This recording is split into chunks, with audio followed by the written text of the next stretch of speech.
righty. This is not, it's not ESPN's 30 for 30, but it is my 98 for 98.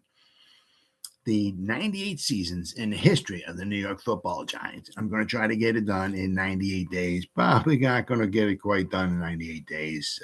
Probably going to fall a little bit short. However, I'm going to try to do my best to get it done before September 10th, which is the opening day football season for the Giants anyway, when they play the Cowboys. So we finally we made it to the 1950s. Yeah, the 1950s season. The 26th season in the history of the New York Football Giants, which happens also to be the 31st season in the history of the NFL. NFL started in 1920. Giants started in 1925. So the Giants are 5 years younger than the NFL is. 1950 was a very good season for the Giants. Unfortunately, once again, as usual, they fell a little short. But 1947 and 48, they had back-to-back losing seasons. That was the first back-to-back. The Giants started in 1925. It took till 1947 and 48 for them to have back-to-back losing seasons. That was the first time. And after 47 and 48, the Giants would not have back-to-back losing seasons until 73 and 74. So it would be about 25 years before the Giants would have back-to-back losing seasons. So it took them almost 25 years to get back-to-back losing seasons, and it would take them another almost 25 years to get back-to-back losing seasons. So, the first 50 years of Giants football was very, very good. 1950 was a very exciting season. I mean, the 1947-48 Giants had back-to-back losing seasons. 49, they rebounded a little bit. They didn't have a losing season, but didn't have a winning season. It was 6-6. But however, in 1950, they really rebounded. Their defense cut their points per game in half. Their defense was very, very good. It was a very exciting season. The championship game was an exciting season. The All-American Football Conference was in existence from 1946 to 1949. It disbanded after 49. There were 46, 47, 48, there was 8 teams in that league. 1949, it went down to 7. 3 of those teams, the Baltimore Colts, the San Francisco 49ers, and the Cleveland Browns, all came into the NFL. The rest of the teams, their players merged with other teams. I'm going to go over that in a little bit. Like the Los Angeles Dons, they merged with the Los Angeles Rams. And I think if I remember, I think the Buffalo Bills, most of their players merged with the Cleveland Browns. The New York Yankees of the All-American Football Conference merged with a couple of teams. One of them was the Giants. Giants got a phenomenal defensive player. He would have been a Hall of Famer. I'll go over him in a little bit, but so the Giants defense was a lot, really got a lot better.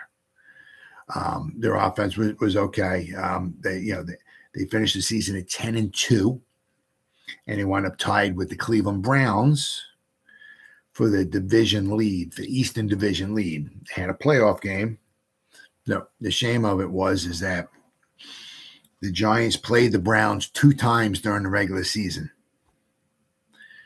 Giants beat the Browns both times in the regular season. When it came to the playoff game,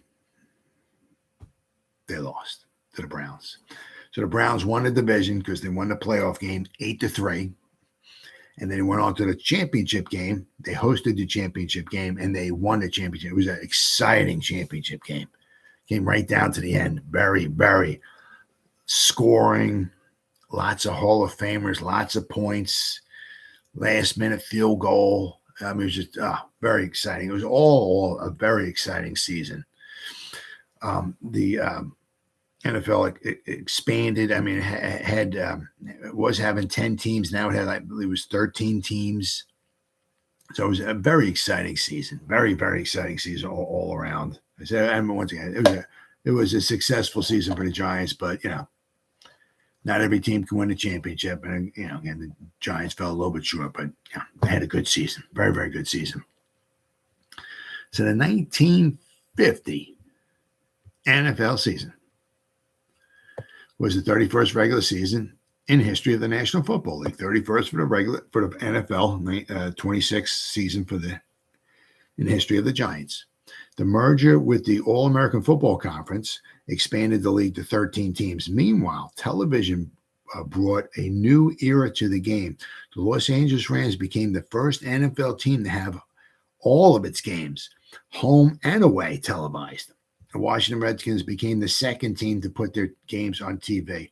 Other teams arranged to have selected games televised. Okay, then we have the AAFC, the All-American Football Conference, and the NFL merger. The NFL and the AAFC merged prior to the season, announced on December 9th, 1949. Three of the teams, the Browns, the San Francisco 49ers, and the Baltimore Colts, all directly joined the NFL intact. The players of the former AAFC New York Yankees teams were divided up between the New York Giants and the New York Bulldogs, who it's just amazing the way that some of these teams just keep changing the names, like one year to the next. They just keep changing it.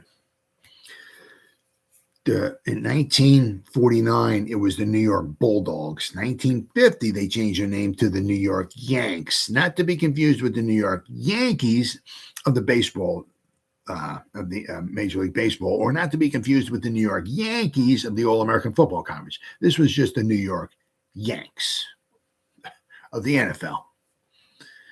The Los Angeles Dons of the All-American Football Conference and the Los Angeles Rams merged. A portion of the All-American Football Conference Buffalo Bills was absorbed into the Browns organization. A special dispersal draft was then held by the league's 13 teams on June 2nd, 1950, to allocate the rest of the All-American Football Conference players. The 13 teams, they were 10 in 1949, but it went up to 13 with the Baltimore Colts, San Francisco 49ers, and the Cleveland Browns joining. So the 13 teams were realigned into the American and National Conferences, which lasted for 3 seasons. The merged league briefly flirted with the name National American Football League, but restored the name National Football League a few months later on. Under the alignment, both conferences had a team in New York and in Chicago. The American Conference, formerly the Eastern Division, had 6 teams, including the Giants and the Cardinals. And the National Conference, the old Western Conference, had 7 teams, including the New York Yanks and the Chicago Bears, as well as the Baltimore Colts. Baltimore was declared a swing team and played 1 game against 10 of the other 12 NFL teams and twice against Washington.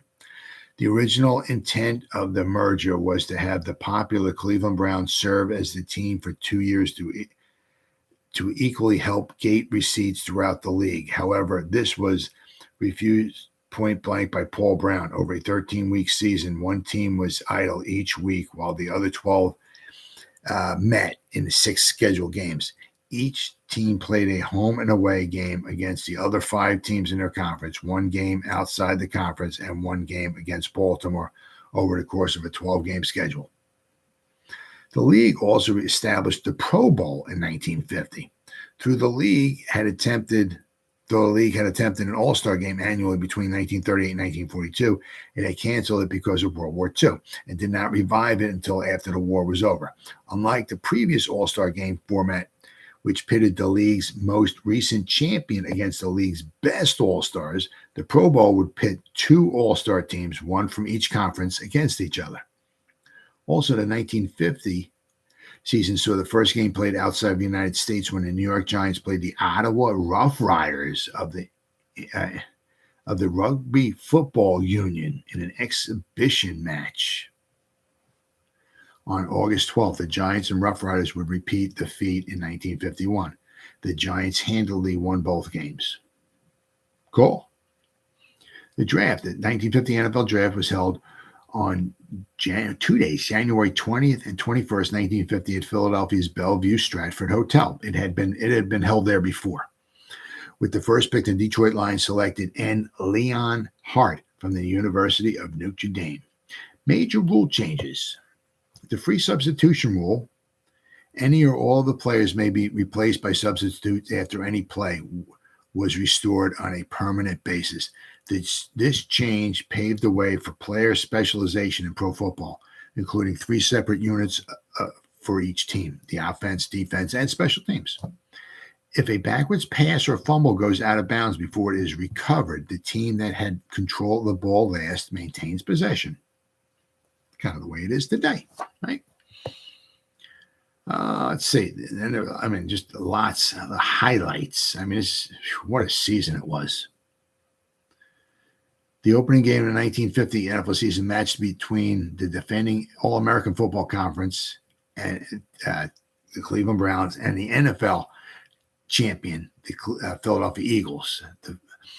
There was a tremendous anticipation from fans and the press, which called the game the World Series of Pro Football. The teams had never met prior to September 16, 1950, and a crowd of 71,000 turned out in Philadelphia. The Browns won 35-10. The first 50 years, a 1969 book that chronicles the first half century of the NFL, listed the game as one of the 10 games that mattered in bringing nationwide prestige to the league. In week 3, the New York Giants handed the Browns their first shutout ever, winning 6-0 in Cleveland while grounding Otto Graham's passing attack. The Giants had a very good defense in 1950. In week 5, the Steelers beat the Giants 17-6 at the Polo Grounds, knocking them out of the American Conference lead. The other New York team, the Yanks, had a share of the lead in the National Conference after a 29-24 win in Yankee Stadium over the 49ers, but only 5,740 fans turned out to watch the game. And that's just the way it was back then. So, I mean, it was hard sometimes getting people in the stands. The Browns-Giants rematch took place on October 22nd in Week 6 in New York, and the Giants won again 17-13. In the West, the Colts scored 4 touchdowns against the Rams, but the Rams had 10 in the 70-27 blowout. They scored 70 points, the Rams. I think the only other team to eclipse 70 points was 1966 when the Washington Redskins beat the New York Giants 72-41 in regular season. The all-time single season score for one team was 73 in the 1940 NFL Championship game. The Chicago Bears 73, Washington Redskins 0. Let's see. Los Angeles had a 65-24 win over Detroit in Week 7, which saw the Eagles reclaim the lead in their conference. It was a 35-3 win over Washington, and the Giants 17-3 loss to the Cardinals. In the other New York-Chicago game, the Yanks raised their record to 6-1-0 with a 38-27 win over the Bears. The Yanks were idle in Week 8, in which field goals played a prominent role. Pittsburgh's Joe Gary booted all the points in the Steelers' 9-7 win over the Eagles, and the Giants' Ray Poole made a 40-yard kick with 4 seconds left to beat Washington 24-21. Wow. The Browns regained the lead of the American Conference in a 10-7 win over the Cards, with the margin being a Lou Gruser field goal. In Week 9, the New York Yanks lost their rematch with the Bears 28-20, putting both teams at 6-2, while the Rams took the lead in the National with a 45-7 win over Green Bay. Meanwhile, the former AAFC teams Cleveland and San Francisco met for the first time in the NFL, with the Browns winning 34-17 to stay in front in the American. A crowd of 42,000 turned out at Yankee Stadium to watch the Yanks, who lost to the Rams 43-35 in Week 10, as LA and Cleveland kept their leads.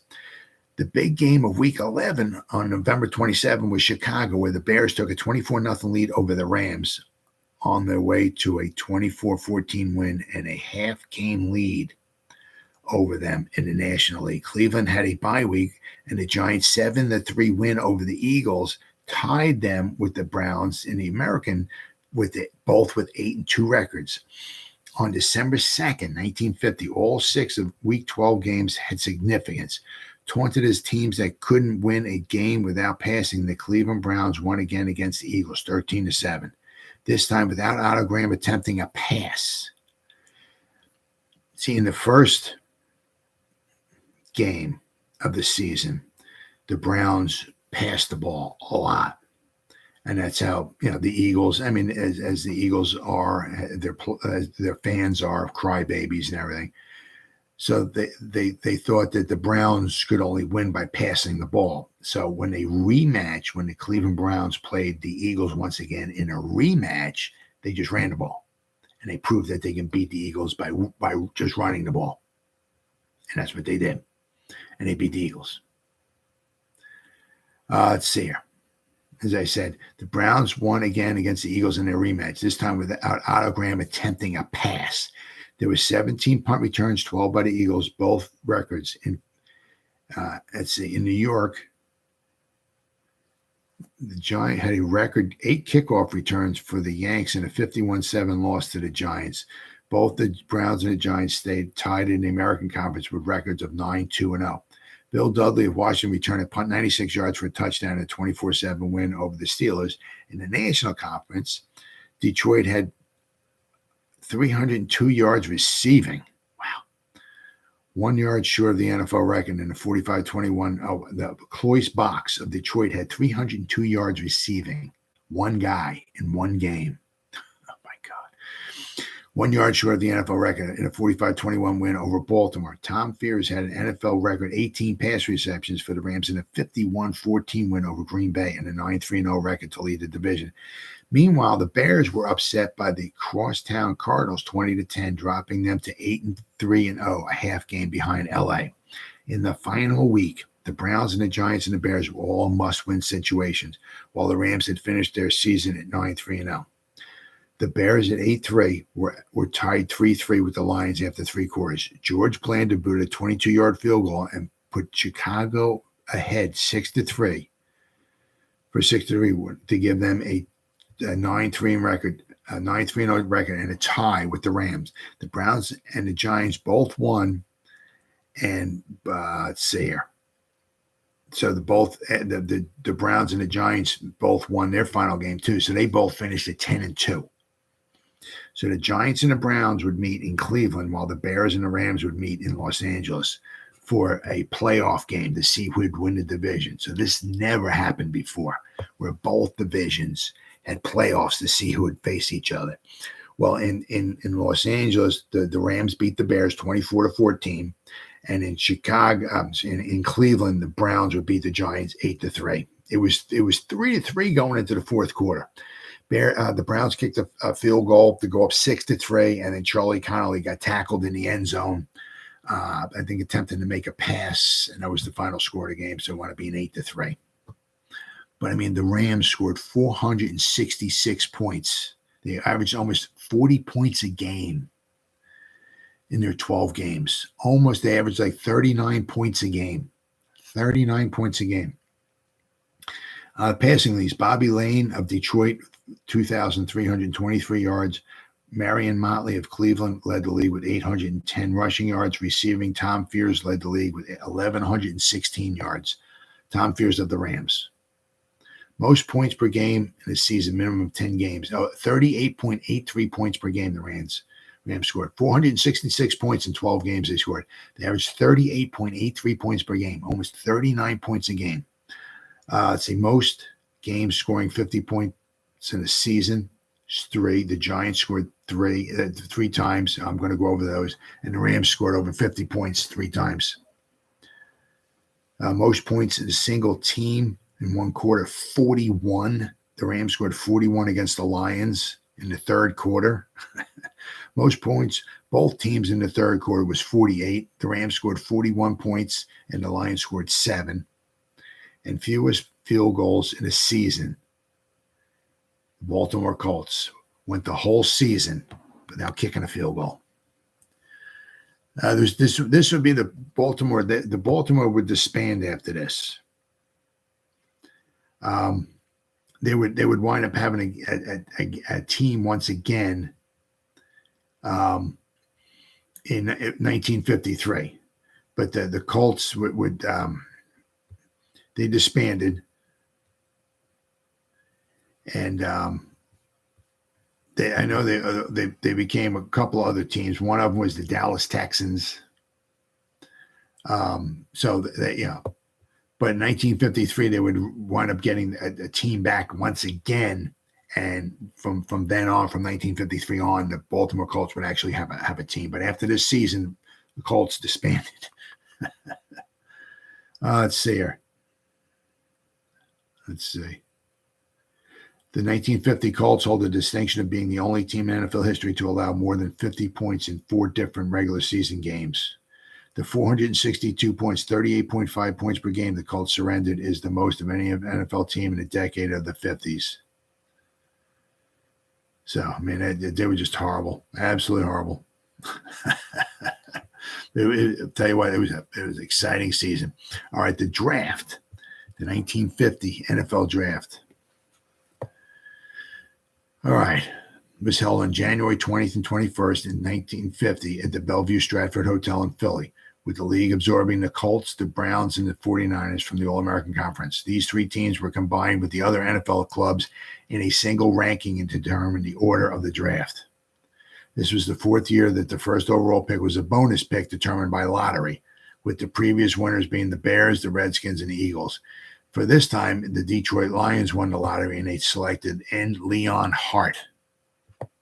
The Giants in the first round took Travis Tidwell, a back from Auburn.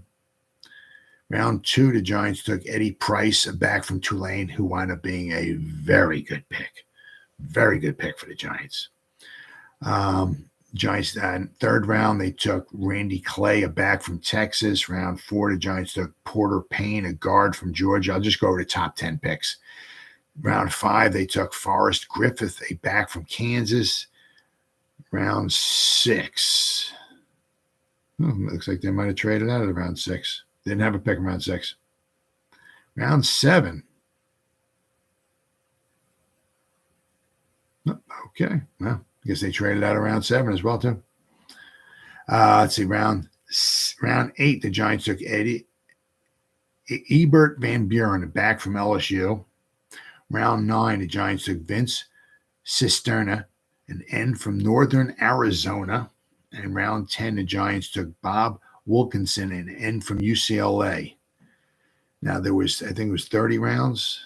30 rounds, yeah. So that's why it took 2 days. 13 teams, 30 rounds. So what was it, 300 and what? 391 players got taken. 391 players were taken. There were 5 Hall of Famers selected in the draft. So it's a good overall, very good draft. Now the Giants, their defense, basically the year before, the Giants average giving up about 25 points per game, which was, still not very good. But this year they cut it in half in 1950. Their defense was huge. The defense gave up 12.5 points per game. They scored 22.3. So they scored basically 10 more points per game than they gave up. So they had a fantastic season. Let's see here. They always usually started their season on the road because they shared the polo grounds with the New York baseball Giants, and they wanted to make sure the baseball season was over with before they started playing. So the Giants didn't play their first home game till October 15th against the Steelers. So the Giants' first 3 games were on the road. The first game was against the Pittsburgh Steelers. The Giants would win 18-7. Then the Giants played the Cleveland Browns Sunday, October 1st in Cleveland, and they shut the Browns out. That was the first time the Browns had ever been shut out, including the All-American Football Conference. 6-0. Week 3, the Giants played in Washington. They beat the Redskins 21-17. Then the Giants came home. Their first home game, they played against the Pittsburgh Steelers, and they lost 17-6. And now the Giants were 3-1. The following week, the Browns would come play the Giants at the Polo Grounds. On Sunday, October 22nd, the Giants would win 17-13. So the Giants beat the Cleveland Browns 2 times in the regular season. Couldn't beat them in the playoffs, though. Let's see here. The Giants' 6th game, they played on the road. They played in Chicago against the Cardinals. They lost 17-3. So now the Giants are 4-2. Thankfully for them, they won their final 6 games to finish at 10-2. So they had the playoff game to go to see who would go to the championship.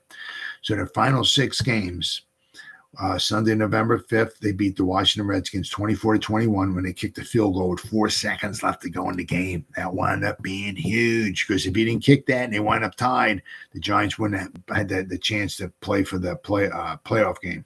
So then let's see, Sunday, November 12th, Chicago Cardinals once again came to town.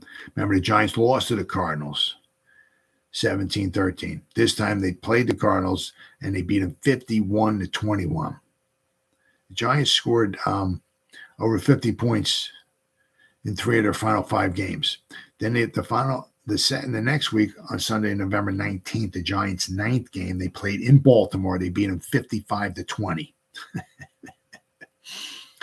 The next week, the Philadelphia Eagles came to town on Sunday, November 26th. The Giants beat the Eagles 7-3 to go 8-2. So they had 2 games left.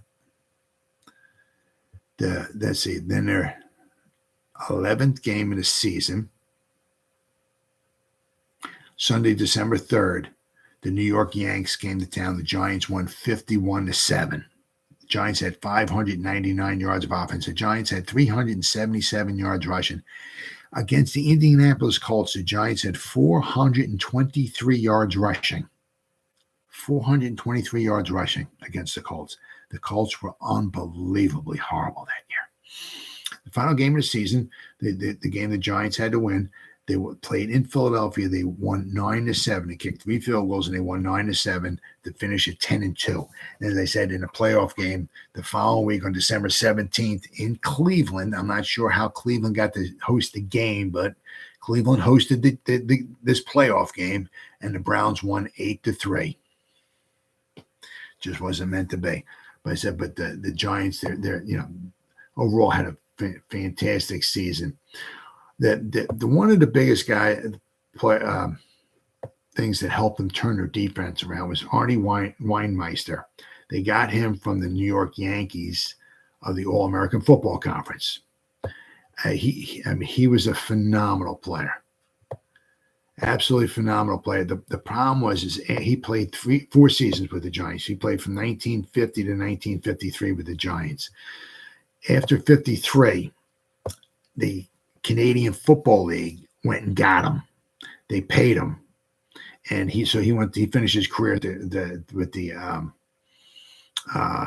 Canadian Football League.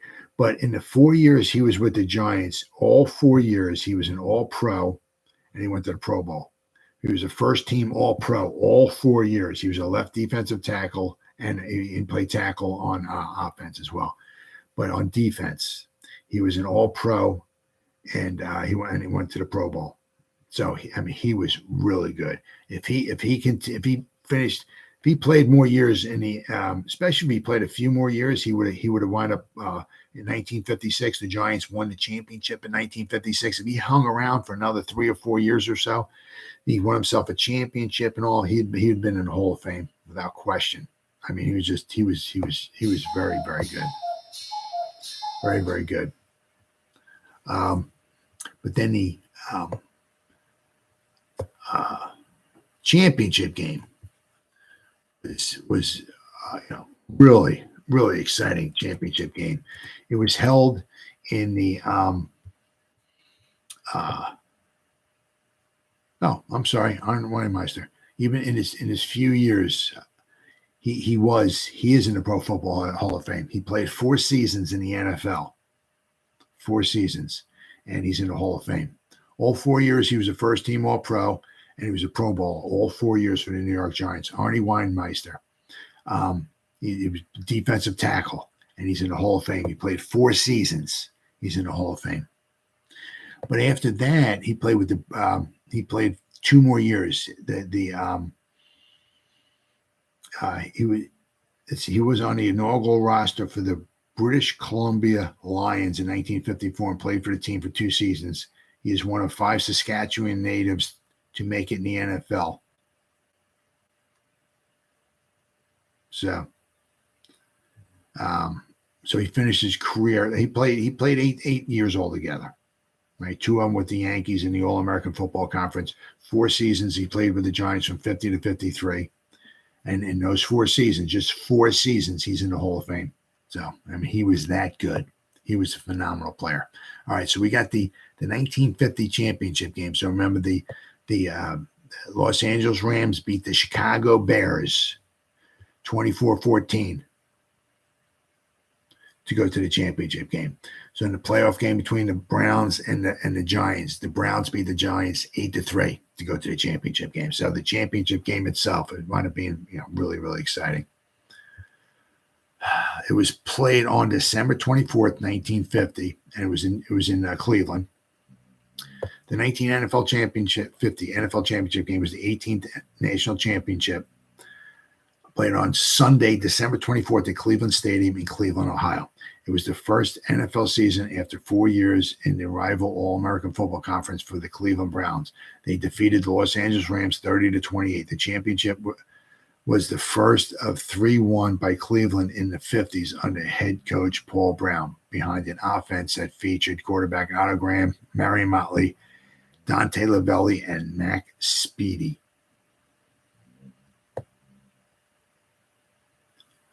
Let's see here. The game began with a long touchdown pass from the Rams quarterback Bob Waterfield to halfback Glenn Davis on the first play from scrimmage, giving the Rams an early lead. Cleveland tied the game later in the first quarter with a touchdown pass from Otto Graham to Dub Jones, but the Rams quickly went ahead on a Dick Horner touchdown run. Cleveland scored 2 unanswered touchdowns in the second and third quarters, making a 20-14 lead.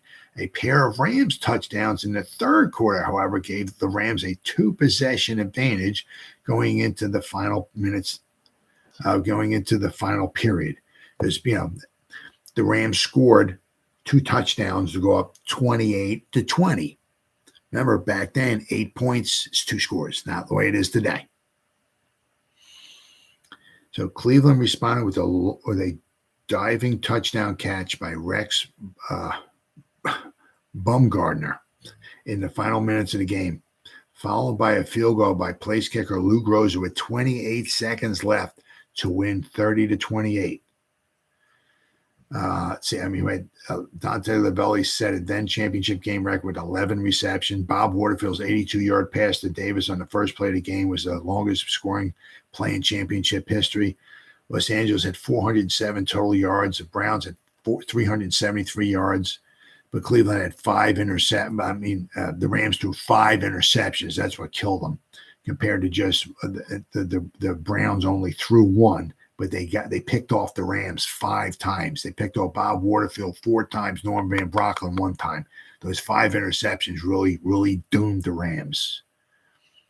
The Browns' Warren Lair had 2 interceptions in the game. But after the game, let's see. It's a game summary. Oh, yeah. Let's see here.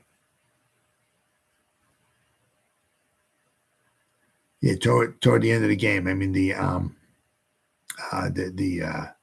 Rams were up 28-20. Otto Graham scrambled up the middle for 16 yards on the first play and then turned to his receivers. A pass to Bumgardner and 2 to Jones on the sideline, followed by another to Bumgardner, put the ball at the Los Angeles 11-yard line. Otto Graham ran a quarterback sneak on the next play to place the ball at the middle of the field in preparation for a field goal. After a timeout, Groza came in and kicked the field goal with 28 seconds left on the clock to put Cleveland ahead 30-28. The Rams fumbled the ensuing kickoff, and the Browns recovered, appearing to seal the victory. The officials ruled that Groza had kicked prematurely, however, and Los Angeles returned his kickoff to their 46-yard line. An interception by Lair on a sideline pass stopped the drive and gave Cleveland the win. After the game, Commissioner Burt Bell called the Browns the greatest team ever to play football. Brown later remembered it as the best game he ever saw, pointing to the success that both teams had passing the ball at a time when the emphasis was shifting across the league from running to passing. Cleveland and Los Angeles played again in 1951 NFL championship, with the Rams winning 24-17. The Browns went on to appear in each championship game between 1950. Well, the Browns appeared every championship game from 1950 to 55. So, But I mean, it was just, a phenomenal game. The kick, I mean, have like a 2-minute drive, the way the Browns did to march the ball. They needed a field goal and to march it down the field and get into field goal range and kick a game-winning field goal with 28 seconds left to go. I mean, just, it wasn't that easy to do that back. I mean, nowadays, Patrick Mahomes needed 13 seconds against the Bills to, get the ball from where they started their own 20 or 25 to get into 2 pass plays and to kick a field goal with 13. Run 2 pass plays and kick a field goal in 13 seconds to tie. I mean, that's the way it is nowadays. It wasn't like that back then. It was much difficult back then. So to kick a game-winning field goal with, on dirt, and with 28 seconds left to go, it was an exciting championship game. And as I said, the Browns, I mean, they were really I mean, Paul Brown was the coach, one of the greatest coaches of all time. They had a phenomenal team. And unfortunately, they wound up being in the same division with the Giants. So, as I said, from 1950 to 1955, the Cleveland Browns went to every championship game. They were that good. Finally, in 1956, the Giants snapped their streak and went to the championship game, and they won. But, the Browns were just so good, But it was what it was. But, I mean, 1950 was a very successful season for the Giants. They really turned things around. Things were not looking good in 47 and 48, back-to-back losing seasons. Even in 49, they turned it around a little bit, but they were 6-6. They hadn't had a winning season in 3 years. Well, 1950, they got to be 10-2. Their defense was really good. Their offense scored a lot of points. They just fell a little bit short in the playoff game. So, but this was Steve Owens. Okay, he's the coach. This was his 20th season. All right, he's only going to have 3 more seasons left, 51, 52, and after 53, he's out of there. So, and we'll have some new blood in there. But that was the 1950 season. Successful season for the Giants. A successful and exciting season in the NFL. I mean, what a season. What a way to start the 50s with the 1950 season. One of the best seasons of all time. Truly. Well, that wraps up the 1950 season for the New York Giants. And I'll be back again tomorrow with the 1951 season for the New York Giants, which just happened to be the 27th season in the history of the New York Giants. I'll see you then.